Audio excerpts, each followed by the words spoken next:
Good morning, guys. Today we've got here Samsung Galaxy A35 and let me show you how to activate Google Backup.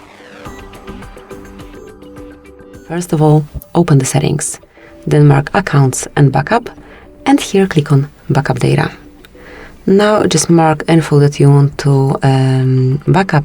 So I want to do backup for everything, like photos and videos, along with other device data, like contacts, call history, device settings, app and app data, and all messages.